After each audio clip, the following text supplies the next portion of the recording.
Paham ya sampai sini? Ada yang mau ditanyakan nggak? Jadi ada 5 kesenjangan itu tadi. 5 kesenjangan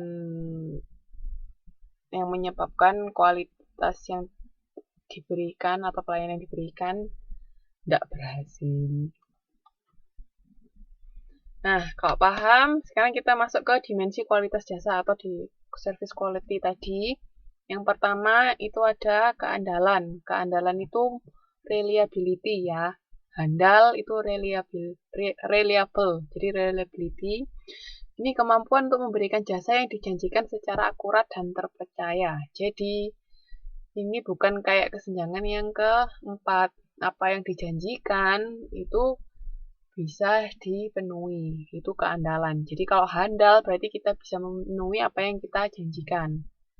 Itu reliability ya. Terus yang kedua itu ketanggapan atau responsiveness.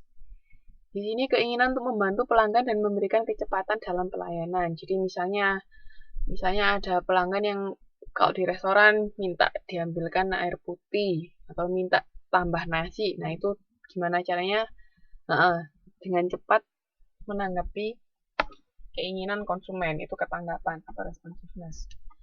Terus yang ketiga, jaminan atau assurance.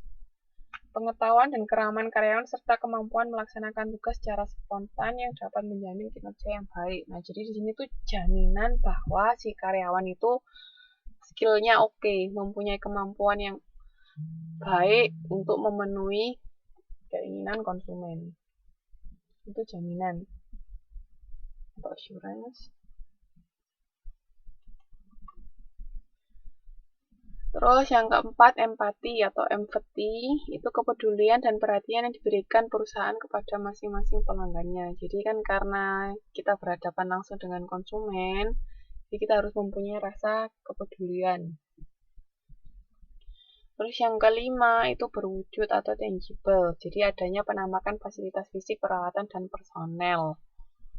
Dengan karena karakteristik jasa itu intangible, tidak nampak, makanya harus ada fasilitas fisik yang mendukung bahwa sebenarnya jasa kita ini memang ada. Kayak misalnya ya tempatnya bank, ya tempatnya bank itu ada ruang tunggunya, terus ada tellernya, itu kan ada benda-benda di situ yang bisa menampakkan kewujudan suatu bank itu kayak gimana sih.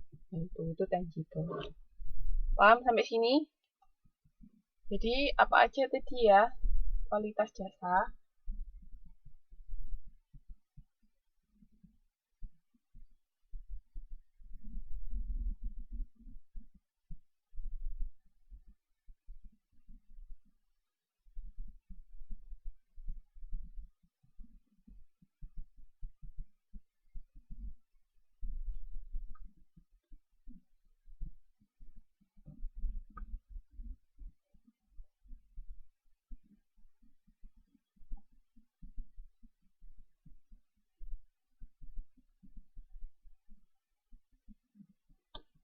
Ayo coba bahasa Inggris sama bahasa Indonesianya. Kalian.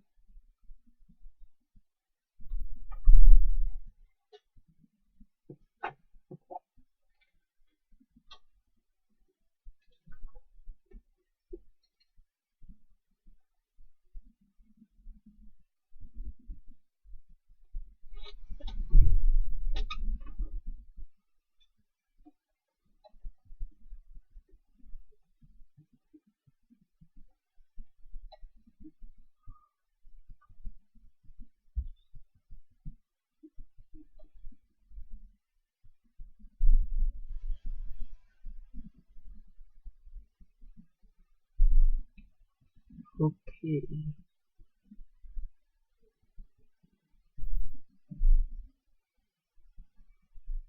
Sampai sini ada yang mau ditanyakan?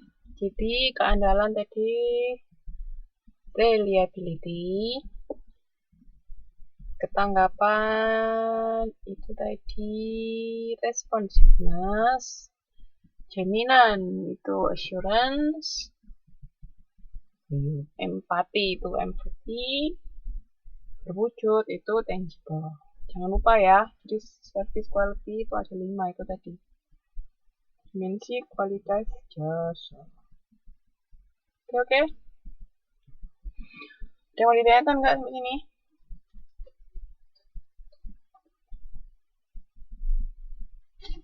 Belum? Kalau belum saya lanjutkan ya. Sekarang masuk ke kegiatan belajar ketiga. Peningkatan kualitas jasa melalui sistem informasi pelanggan.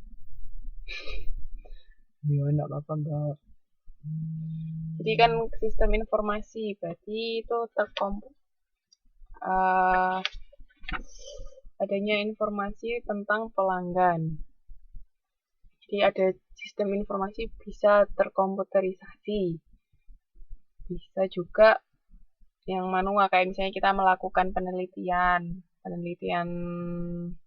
tentang konsumen. Pengen tahu sih konsumen sekarang tuh pengennya seperti apa. Atau misalnya pengen ada data kenapa kok konsumen tuh lebih milih makanan dari perusahaan pesaing daripada makanan kita. Apa misalnya di sana lebih enak atau tempatnya lebih nyaman. Nah, itu kita melakukan riset pemasaran untuk mengetahui informasi-informasi pelanggan. Ini 3 macam pelanggan yang harus didengar pendapatnya. Ada pelanggan luar perusahaan atau external customer, ada pelanggan perusahaan pesaing atau competitors customer, ada yang pelanggan yang berada dalam perusahaan atau internal customer. Itu tadi, kalau pelanggan luar perusahaan itu ya maksudnya pelanggan dari kita sendiri, pelanggan perusahaan kita. Tapi kalau internal customer itu siapa yuk? Masih ingat nggak? Internal customer itu siapa?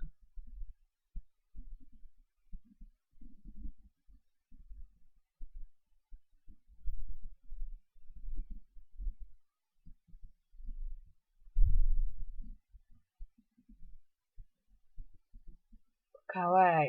Oke, jadi karyawan ya. Itu internal customer. Nah, terus pelanggan perusahaan pesaing itu juga penting ya, karena itu tadi. Kenapa kok mereka lebih milih datang ke tempat pesaing daripada ke tempat kita, kira-kira kenapa? Ini penting banget supaya meningkatkan kualitas jasa yang kita berikan. Jadi bisa tahu apa yang kurang dari perusahaan kita.